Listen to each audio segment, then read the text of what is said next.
Shai, what'd you think of the first half of this game and just the kind of laser focus control of it that you guys had from the very start against a shorthanded team?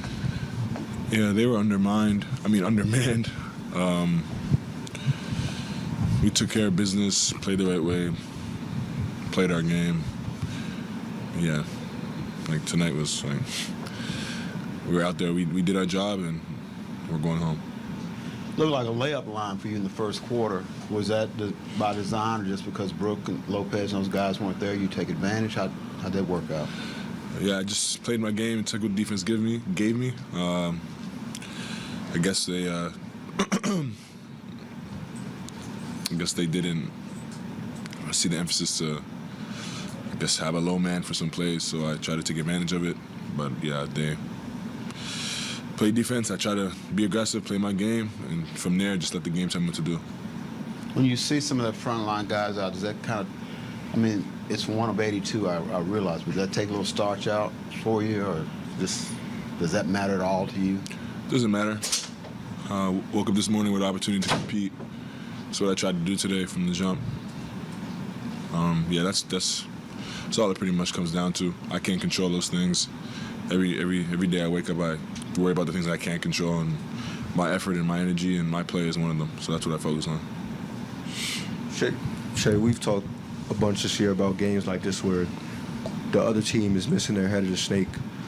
You know, a good number of these games have ended like this in a blowout. I just wonder, obviously you've had an incredible season. Like, is there a part of you that prefers the rest by the third quarter? Do you want to play the rest of the third quarter into the fourth? Like, what are your emotions when you leave the game midway through the third? I would like to play as much as I can. Like what I just said, like I wake up, come to the game to compete.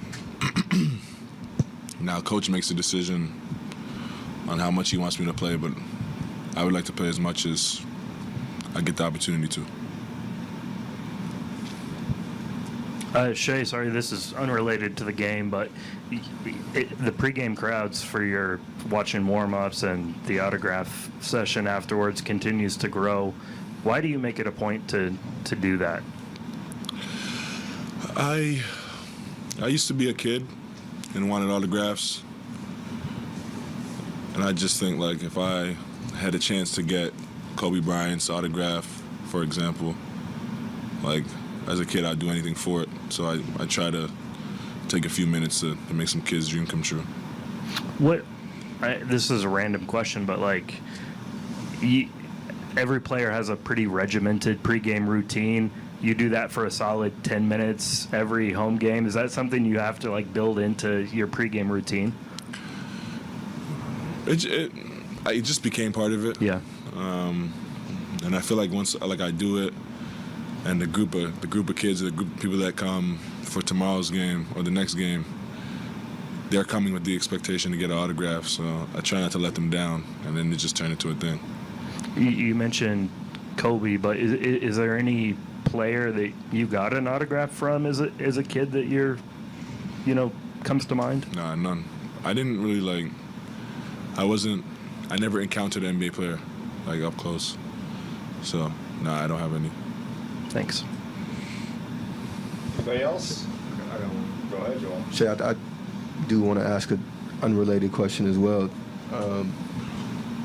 I think dating back to like when JJ Redick was still a podcaster, he kind of put this idea out there that there's like this mystique about you league-wide, that among stars and superstars that people don't really have a good idea of who you are and what you're about. Is that intentional on your part? Do you like it being that way, this sort of mystery surrounding you? Not really. Like I don't do it intentionally. I just live my life. I come to work every day. I hoop. I interact with my fans. I love my family. Call my friends. I do everything normal people do. I'm nobody special. I'm just like the rest of y'all for y'all wondering what I'm like. Anybody else? Thanks, guys.